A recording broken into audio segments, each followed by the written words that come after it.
kita akan lihat pembuktiannya di Miramar kedua. Let's go! Ini dia Miramar yang pastinya sudah dinanti-nantikan oleh semuanya. Kita melihat pesawat sudah mengudara dan saat ini ternyata dari Valle del Mar pesawat sedang melewati tempat tersebut menuju ke arah Torre Ahumada.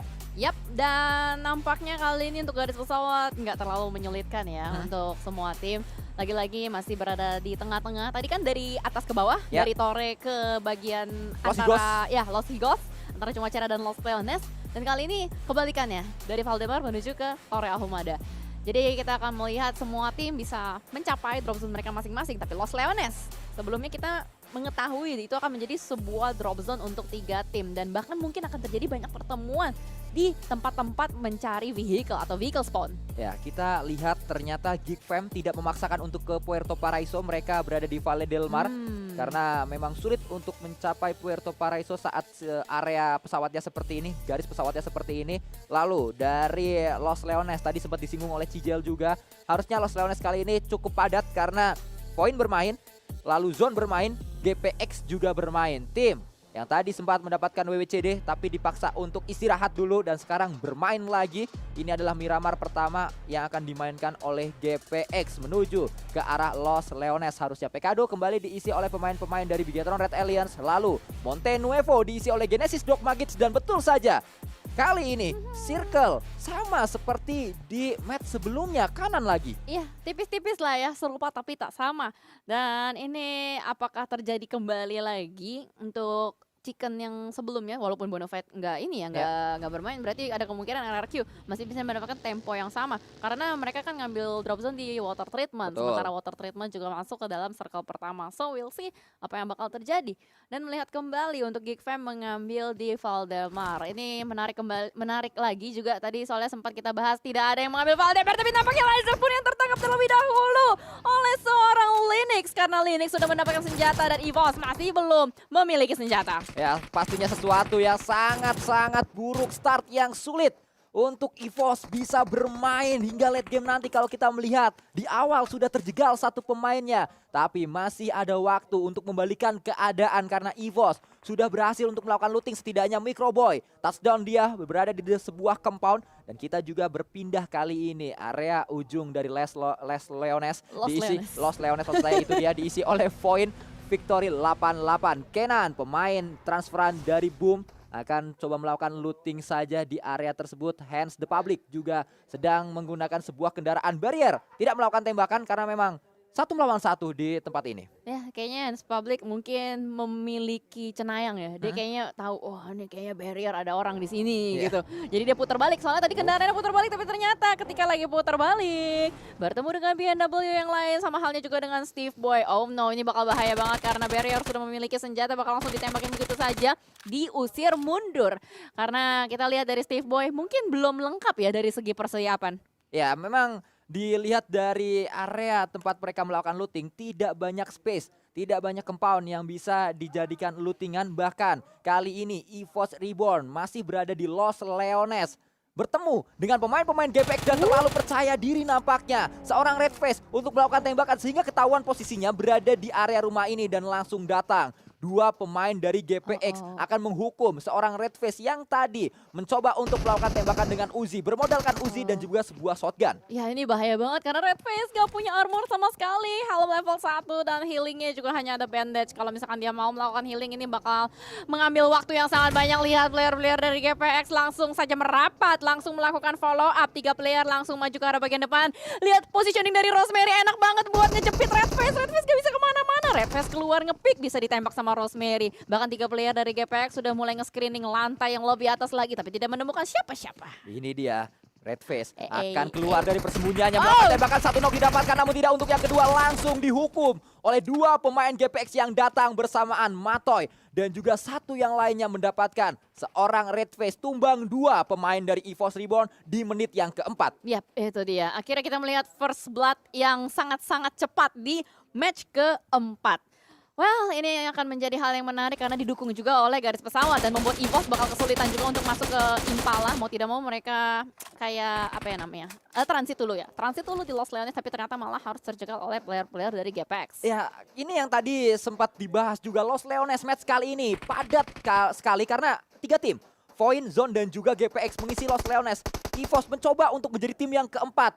Memang tujuannya bukan looting di Los Leones, tujuannya adalah ke Impala tapi lewat Los Leones duluan, cari kendaraan duluan, transit duluan. Tapi transit tersebut merupakan transit yang tidak aman karena ketahuan satu persatu pemain-pemain dari EVOS berada di mana, bahkan mereka tadi nggak ngumpul di satu titik. Terpisah-pisah sehingga terculik satu persatu. Terculik oleh Zone dan juga terculik oleh GPX, menyisakan 2 yang terakhir dan ini dia yang akan coba dilakukan oleh EVOS setidaknya sampai selate game mungkin. Ya, weaponnya juga minimalis banget. Betul. Apalagi tadi utilities juga kayaknya nggak punya, terus juga healingan minimalis. Jadi ini bakal menyulitkan banget buat EVOS. Tinggal gimana caranya EVOS bisa bertahan dengan mereka melakukan scrapping sementara waktu, membiarkan teman-teman dari GPX, Zone, dan juga Void untuk menguasai Los Leones. Sementara kita bergeser juga ke area San Martin. Tadi sempat dibahas juga oleh Eldoge dan Odidia mengenai San Martin, sebuah kota yang memang merupakan jalur rotasi oleh banyak tim. Ya, melewati area San Martin tersebut menjadi memang enak sekali untuk rotasi melewati San Martin karena berada di area yang cukup center juga menjadi favorit dari banyaknya tim. Karena lagi-lagi Cijal tadi kita sempat membahas saat di Miramar yang pertama, San Martin ini dikelilingi oleh bukit. Nah, bukit tersebut yang menjadi checkpointnya. Iya, itu yang nyebelin. Lu udah masuk ke San Martin, kalau misalkan nggak hafal nih, nggak hafal gedung, nggak hafal dari jendela ini bisa ketembak, dari high ground sini bisa nembak. Itu bakal sulit banget buat orang-orang yang ngambil ke San Martin. Tapi melihat juga Void kayaknya udah mulai melepas Los Leones, mereka sudah puas dengan lootingan yang mereka miliki, mereka langsung bergerak masuk ke dalam circle-nya nih Sanskoy. Menuju ke area utara karena memang circle berada di kanan atas kali ini dari area Miramar. Kita berganti kendaraan. Tadi kalau kita lihat pemain-pemain dari Void Victory 88 tim yang masih terus dalam rasa penasaran mereka, tim asal Jawa Tengah yang terus merombak pemain-pemainnya dari saat mereka datang menuju PMPL di season yang kedua. Itu adalah Void yang pertama, lalu sekarang udah Void 4.0. Oh gitu. Karena terus ganti-ganti. Awalnya kan ada si Hulk, terus ada Devs 2K. Season ketiga ada Devs 2K. Oh, berarti Terus ada Licin. Berarti Apa? Void yang pertama namanya Devs 2K. Betul. Karena emang Devs 2K doang Void. Ya kan? Dari dulu. Generasi pertama. Generasi pertama dan Kayak Jaden. Jaden. Sama, generasi pertamanya Aura. Ya, itu dia Aura yang pertama ya. Aura yang pertama. Aura Jaden. Aduh. Itu memang yang terjadi saat kita melihat dari PMPL season-season sebelumnya. Void ini terus berombak pemain-pemainnya, tapi yang menjadi menarik adalah mereka terus menjadi tim yang bisa dibilang mediocre, berada di peringkat-peringkat tengah-tengah aja. Iya sih, Ini yang bener. masih menjadi penasaran Void nampaknya sejauh ini, tapi Cleon mendapatkan satu hit. Sayangnya tidak headshot sehingga tidak ada knockdown di sana. Iya, karena tadi posisi dari Flyboy itu lagi ngebokongin Cleon. Jadi kepalanya nggak persis ngadep ke Cleon. So, Cleon kehilangan momentumnya dan kali ini dari Dunia Games bakal lebih waspada lagi dan ada tembakan kedua tidak berhasil. McLary malah yang berhasil kena satu peluru ke arah tubuh Cleon. Harus berhati-hati pastinya Cleon bersama dengan pemain-pemain Onyx. Cukup garang, bahkan tidak hanya menantang menuju ke arah Dunia Games, mereka juga melihat ke area compound yang dimiliki oleh Dewa United. Ada satu pemain Dewa United di compound tersebut, Rosezi, mencoba untuk mengitari area ini terlebih dahulu dan fokus menuju pemain-pemain dari Dunia Games. Wah, ini bahaya. Kalau Rose sih nggak sadar kalau misalkan ada Steve Boy, itu akan menjadi santapan lezat buat Steve Boy. Tapi sementara waktu ini Rose begitu fokus dengan keberadaan player-player dari Dunia Games yang berada di compound-compound. Gue belum ngeliat lagi nih Dunia Games yang lain tuh ada di mana, karena kayaknya terpisah, gue belum ngeliat. Iya, kepisah. Ya. Satu di pertigaan dekat San Martin, duanya lagi itu dekat sama si Onyx sama juga Dewa United yang di tengah-tengah circle itu. Ya, itu yang sedang terjadi, yang sedang dialami oleh pemain-pemain Dunia Games yang berwarna coklat. Dan kalau kita lihat ternyata ada commit push yang dilakukan oleh Onyx menuju ke area compound dari Dunia Games terbakar. Atau maksud saya knockdown satu pemain mereka. Kita berpindah juga menuju ke arah point of view dari Jar Jar. Ini dia match yang ditunggu-tunggu oleh pecinta Jar Jar. Banyak yang terfajar-fajar di pon kemarin dan akan kita lihat apakah masih ada magis dari pemainnya satu ini. Terfajar-fajar di Onyx, pada akhirnya mereka mengeluarkan kartu Asia dan ternyata what happened in here? Tusun untuk Dunia Games karena tadi posisi mereka terpisah. Dua bertemu dengan Onyx, duanya lagi bertemu dengan Aura. Sangat disayangkan Dunia Games harus kehilangan match Miramar mereka yang kali ini. Tapi dengan adanya tembakan-tembakan yang dilontarkan oleh Onyx, kali ini memancing keberadaan dari Dewa United untuk mendekat menuju ke arah Onyx. Dewa United mendengar adanya tembakan, bukannya menghindari area tersebut, justru terpancing untuk setidaknya mengambil keuntungan dari fight yang sedang terjadi, namun terlambat momentumnya karena sudah selesai fight yang melibatkan Onyx dan juga Dunia Games. Sehingga Onyx sudah siap kembali untuk menghadapi fight selanjutnya bersama Dewa United. Itu juga yang membuat Dewa United akhirnya mundur terlebih dahulu, masuk circle dulu, dan Onyx ditinggalkan di area itu. Ya, langsung saja disengage movement dilakukan oleh Dewa United. Wise choice, wajar banget karena daripada harus memaksakan hal yang tidak pasti, lebih baik mereka memilih jalur alternatif. Dan kali ini dari Onyx pun yang berupaya terus-menerus berusaha at least bisa mendapatkan satu knockdown atas player dari Dewa United. Masih terus berupaya nampaknya kali ini pemain-pemain dari Onyx. Kalau kita melihat karena Rosesi yang mendapatkan info paling banyak dari keberadaan Dewa United. Akhirnya retake compound ini berhasil. Lootingan juga didapatkan tadi dari dua pemain Dunia Games yang berada di area rumah panjang San Martin tersebut. Di gudang Hejo kita melihat tadi dari Aura yang mengisi gudang hijaunya. Tembakan pertama dari sebuah car yang dimiliki oleh Booms belum berhasil untuk mendapatkan satu knock. Justru tadi knock dialami oleh pemain-pemain Onyx di tempat yang berbeda. Ya, dan kayaknya masih bisa diselamatkan karena belum kelihatan nih ada elimination phase susulannya.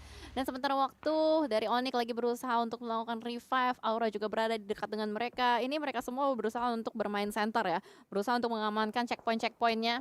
Sementara waktu circle kedua juga, jadi masih ada waktu untuk mereka supaya bisa menentukan pilihan. Nanti kalau misalkan circle-nya ternyata bouncing keluar atau ternyata mereka masih berada di dalam circle, mereka bisa tahu nih kira-kira next step-nya bakal ngapain. Bergerak saat ini pemain dari BNW 88, tim yang mencuri perhatian saat mereka bermain di kualifikasi PMPL Spring 2022 kemarin. Kita juga berpindah menuju peringkat pertama regular season PMPL season yang keempat. RRQ Ryu Voldemort bersama dengan pemain RRQ yang lain. Di hari ini mereka memiliki momentum bagus sebenarnya di Miramar tadi, namun gagal dimanfaatkan. Kita juga melihat bagaimana RRQ berdarah-darah saat bermain di E-Ranger, tidak terlalu maksimal setidaknya RRQ di beberapa match terakhir. Ya, mungkin RRQ menjadi pendatang kuat ya. Makanya banyak sekali tim juga pasti menganalisa nih bagaimana rotasi dari RRQ seperti apa. Jadinya mereka akan berusaha menghindar atau mungkin berusaha untuk ngekontes juga. Tapi dengan adanya Miramar kedua yang kali ini circle-nya serupa tapi tak sama seperti Miramar yang pertama. Tapi kali ini lebih fokus ke arah open field sekitaran dari Hacienda del Patron. Masih kita saksikan saat ini circle yang ternyata membuat beberapa tim memiliki PR harus segera menuju ke dalam circle karena Blue Zone 30 detik lagi akan segera bergerak. BNW masih melebarkan area permainan mereka, mencari info lagi apakah ada tim lain yang berada di tempat area permainan mereka. Dua-dua split yang sedang dilakukan oleh pemain-pemain BNW. Ternyata mereka melihat vision menuju ke arah pemain-pemain dari Dewa United. Ini kalau bisa kita lihat emang udah pada deketan lah ya. Bisa kita bilang checkpoint masing-masing setiap tim udah ada pendekatan dan nampaknya lagi berupaya untuk menjegal terus-menerus siapapun yang sedang berusaha untuk rotasi. Dan kali ini dari Aura yang menempati sebuah rumah Dewa. Mereka tahu kalau misalkan di depan sana ada satu tim yang sedang rotasi. Nampaknya lagi berupaya untuk diusir mundur atau dipotong. Tapi tadi Onyx bertemu lagi dengan Dewa United di elimination phase-nya. Ini dia gudang Hejo San Martin, tempat primadona dari siapapun yang bermain di area Miramar. Karena memang tim terkuat Miramar sering sekali mengambil area tersebut sehingga pastinya menjadi sangat menarik kalau kita lihat permainan dari Onyx yang juga memang turunnya di San Martin. Boleh tahu gak sih siapa tim terkuat Miramar? Ya siapa aja yang main di Miramar kuat gitu. Itu bukan nama tim, itu nama julukan buat tim yang kuat di Miramar aja gitu. Seingat gue ada sih temen gue namanya itu, tapi kita lagi ngomongin tim terkuat Miramar. Kali ini juga kayaknya dari tadi Rosesi tuh nggak bisa diem loh. Terus-menerus memberikan pressuring fire ke arah Dewa United. Bahkan kepala nggak ada, ban mobil pun jadi. Yang penting gue rusakin aja apapun itu. Ya, setidaknya ingin mendapatkan keuntungan dari tembakannya. Tidak ingin hanya hilang sia-sia peluru-peluru yang dimiliki oleh Rosesi. Seperti yang juga sedang dilakukan Flux menuju ke arah victim 365. Mendapatkan confirm elimination dengan sebuah proning shoot menggunakan mini. Bahkan mencoba untuk peruntungannya yang kedua kalinya. Berhasil. Peluru yang pertama mencari lagi hit menuju ke arah Ciel di percobaan kali ini. Dan terus melakukan tembakan demi tembakan. Ini Ciel masih usaha loh, masih usaha di tempat yang sama, tempat temannya ter-take down. Dan ternyata Prier pun menjadi salah satu sasaran barunya untuk seorang Flux dan gak berhasil. Sangat disayangkan Flux free tadi menuju ke arah pemain-pemain dari Victim 365. Tapi Ciel juga ketahuan posisinya. Flux sudah pasti dia menandai di manakah posisi dari pemain Victim 365 karena vision dari Flux ini yang paling jelas di manakah posisi dari lawan-lawannya. Tapi Rosesi akhirnya mendapatkan satu knock menuju ke arah pemain Dewa United. Yes, Dewa United bertemu dengan Onyx dan kali ini BNW bertemu dengan V365. Ini adalah long range fight yang dibangun oleh kedua tim. Flux berusaha untuk take cover untuk teman-temannya dari bagian belakang, tapi pintar juga pergerakan dari V365. Ya. Tarik mundur, disengage movement, karena posisi mereka terlalu terbuka di depan sana kalau terlalu memaksakan keadaan. Tapi kali ini Zone kayaknya bakal mengkontes aura. Mereka mau posisi gudang Hejo ini dan bakal langsung aja tembakan. Bertubi-tubi dari seorang mineral, mengusir mundur dan mau tidak mau Jayden tertembak. Hampir saja tertumbangkan dan pada akhirnya double pick yang dilakukan oleh Zone bisa menumbangkan Jayden. Linux bersama dengan pemain-pemain dari zone yang lain tiba-tiba datang. Flakido tumbang di sana tapi revive masih bisa diupayakan. Pemain dari Aura yang lain mencoba untuk menyelamatkan diri dan merelakan Gudang Hejo begitu saja menuju ke arah zone e-sport. Ya, karena Gudang Hejo ini tidak berada di dalam play zone. Jadi lebih baik direlakan daripada harus fight yang tidak pasti. Dan mau tidak mau mereka kehilangan Jayden dan rotasi benar-benar dilanjutkan oleh mereka. Bahkan Bigetron Alliance langsung saja memantau. Kena itu beberapa pelurunya masuk dan menghentikan rotasi dari Aura. Sangat-sangat luar biasa mekanik yang ditunjukkan oleh pemain-pemain dari Bigetron Red Alliance dengan kendaraan yang masih melaju, masih ada sebuah hit fire yang masuk, masih ada satu peluru, dua peluru yang masuk ke arah kendaraan tersebut. Bahkan Ponbit juga mendapatkan seorang asa pemain kunci yang dimiliki oleh RRQ Ryu tumbang di sana. Confirm elimination sudah didapatkan oleh Ponbit. Yes, Asa sayang sekali tidak bisa melanjutkan perjalanannya untuk di Miramar kali ini. Bahkan dari Ponbit akan melakukan follow up, sebuah net sudah mulai dikokang ke arah depan. Mort lagi nge-prone, bakal kena dan itu dia connect lagi.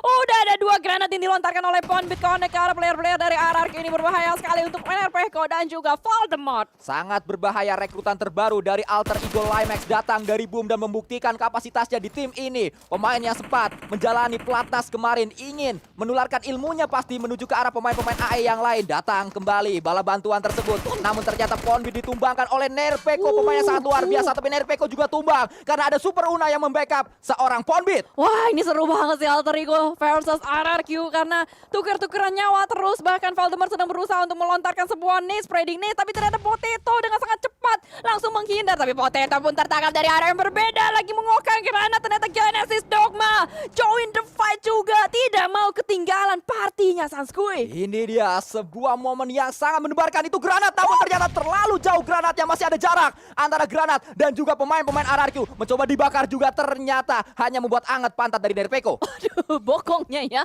bokongnya hangat. Dan ternyata kita lagi fight, seru banget. Ternyata di luar sana juga Aura sudah dipulangkan di posisi ke-15. Superuna belum sempat untuk melakukan healing, darahnya begitu tipis. Voldemort terus memberikan tekanan menuju ke Superuna. Ini seru banget karena akhirnya Voldemort dan juga Nerpeko berhasil untuk melakukan healing. Dan pada akhirnya dari Superuna juga melontarkan tokaran granat pun terjadi. Nerpeko connect lagi granatnya, tapi Superuna juga granatnya connect.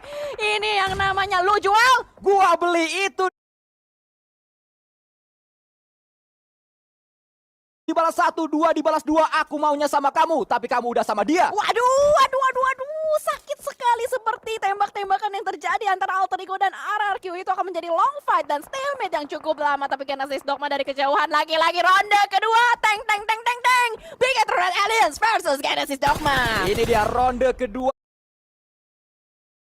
Red Alliance versus Genesis Dogma. Ini dia ronde kedua. Tim yang sempat mencicipi panggung dunia kemarin PMGC 2021 melakukan sebuah tembakan. Boom, menuju ke arah satu pemain Bigetron Red Alliance yang datang. Tumbang sudah, You High Boy. Luxi juga tumbang karena Blue Zone-nya sakit. Namun dari belakang ternyata ada yang melakukan tembakan menuju arah Paman Nicil. Itu adalah Fnatic dari Alter Ego Limax. Tadi AE yang diganggu Genesis Dogma, kali ini gantian Genesis Dogma yang diganggu oleh AE. Yang namanya hidup seperti roda. Roda itu berputar, kadang di atas, kadang di bawah, kadang ketembak, kadang ditembak. Makanya kali ini kita akan melihat juga dari Onyx yang lagi ditembakin sama player-player Void. Terus menerus long range fight terjadi di Miramar kali ini Sanskui. Flakido tidak berhasil karena tadi ada satu peluru nyangkut di kakinya. Itu adalah peluru dari pemain Void. Alpha tadi yang mendapatkan seorang Flakido tumbang di sana. Sulit untuk diselamatkan. Kita juga berpindah menuju point of view dari seorang Fnatic melakukan tembakan demi tembakan. Fight antara RRQ Ryu dan juga Alter Ego Limax masih terus terjadi, Cijel. Gila, gak selesai.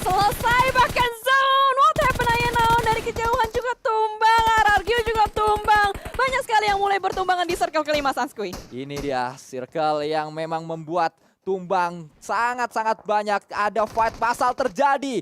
EVOS yang awalnya terjepit, awalnya mereka terjegal di Los Leones. Bisa bertahan cukup lama namun akhirnya harus puas di posisi ke-12 karena tadi Blue Zone juga ikut campur dari fight yang terjadi yang melibatkan EVOS di sana. Iya. Kita berpindah menuju ke arah Jar Jar, pemain terakhir yang dimiliki oleh Onyx karena sisa pemain Onyx sudah terkena Blue Zone juga. Betul, zonanya udah nggak bisa diajak kompromi lagi. Jadi kayaknya bakal ada sedikit ketenangan yang terjadi untuk di beberapa tempat. Tapi mungkin tidak untuk di tempat Bigetron Red Alliance. Karena posisi mereka cukup terjepit, mereka harus maju ke depan. Dan Jar Jar pun melakukan clutch! It's Jar Jar time! Kita semua terfajar-fajar! Ini dia terfajar-fajar dari PON 2021 dibawa ke PMPL Spring 2022, sangat luar biasa. Buaya nyari kutu kalau bisa dua, kenapa harus satu? Itulah yang dikatakan Fajar di match kali ini. Match yang dia tunggu-tunggu, akhirnya sebuah mulus sekali start yang dilakukan oleh seorang Fajar.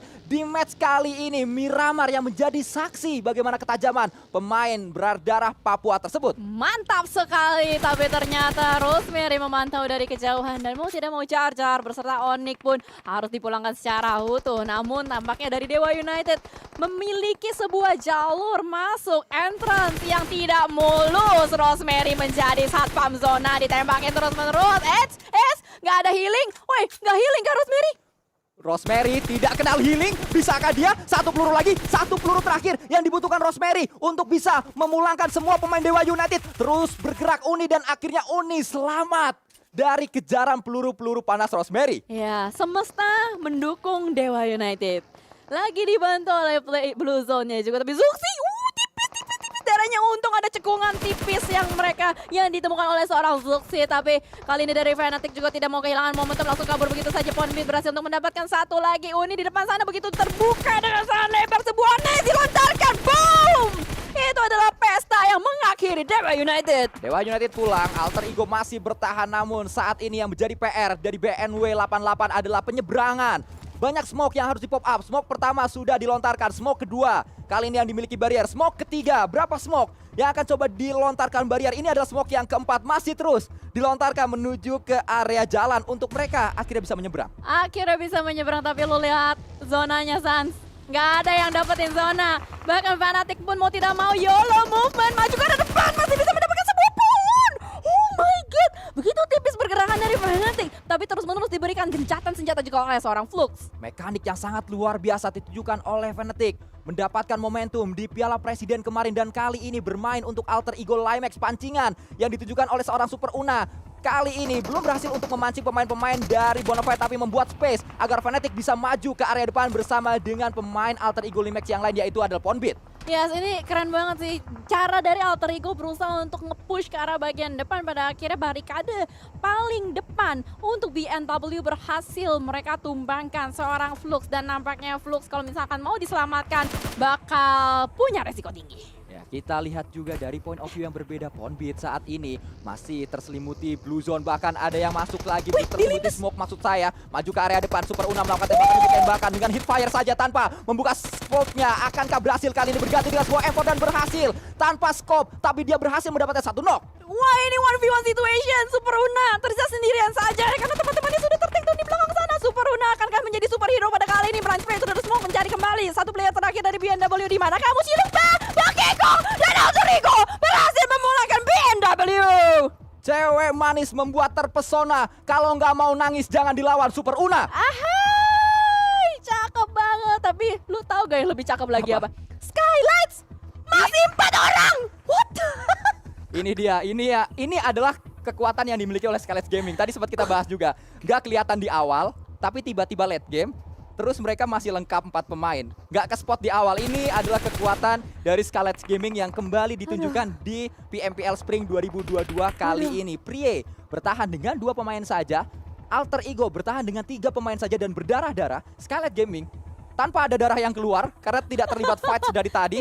Mulus sekali perjalanan mereka dari utara dan saat ini menjadi tim yang paling besar presentasenya untuk mendapatkan WWCD. Ya, sebenar. Mandalika punya Mbak Rara, Skylights punya Pawang Zona. Ini dia yang terjadi, sangat luar biasa sekali. Bahkan gencatan senjata sudah mulai dilakukan, sudah mulai melemparkan Sebuah granat menuju ke area lawannya. Wah, Smith mendapatkan satu knockdown penting menuju Super Una Hero yang dimiliki oleh alter ego Limac di fight sebelumnya tumbang oleh seorang Smith. Bahkan tembakan demi tembakan juga kembali oleh Smith. Ini dia mantan pemain alter ego Limac yang coba untuk memulangkan mantannya. Yes, benar. Emang yang namanya mantan itu selalu menyakitkan. Dan kali ini dari Skylights pun dengan sangat percaya diri bakal langsung maju ke arah bagian depan karena mereka tahu alter ego tersisa satu orang saja masih terus memberikan gempuran. Ponbit darahnya begitu low dan boom, ternyata Super Una yang mendapatkan splash damage. Ya, satu player masih bertahan di luar sana dari alter ego, tapi Pinky terlalu fokus juga dengan Ciel dan juga teman-teman dari V365. Harus berhati-hati, revive sedang diupayakan. Tembakan demi tembakan, Ponbit mendapatkan Prie. Bahkan jadi confirm elimination, Ciel gagal untuk membackup rekannya. Healing coba dilakukan oleh seorang Ponbit. Ciel melakukan lemparan granat, tapi apakah berhasil? Berhasil tapi mantul, sayang sekali. Mantap betul. Macan tutul. Dan sekarang Ponbit yang akan menjadi wasit antara Ciel dan juga Skylights. Ini susah untuk Ciel karena di belakangnya juga udah ada Blue Zone. Mau kemana kamu Ciel? Bakal dimakan oleh Blue Zone dan itu dia akhir dari match Miramar. Winner chicken dinner untuk Skylights. Skylights Gaming Reverse Blue membuktikan kembali kapasitasnya. Datang dari utara melalui sebuah perjalanan panjang, mereka masuk ke dalam circle tanpa ketahuan. Tidak ada yang melihat tim ini bergerak. Mereka seakan bisa menghilang untuk sementara waktu, tiba-tiba keluar di late game dengan lengkap 4 pemain. Gue gak ngerti loh, dari tadi gue gak lihat serius. Itu dia. Itu dia, Itu yang- Ikiar. Ikhya.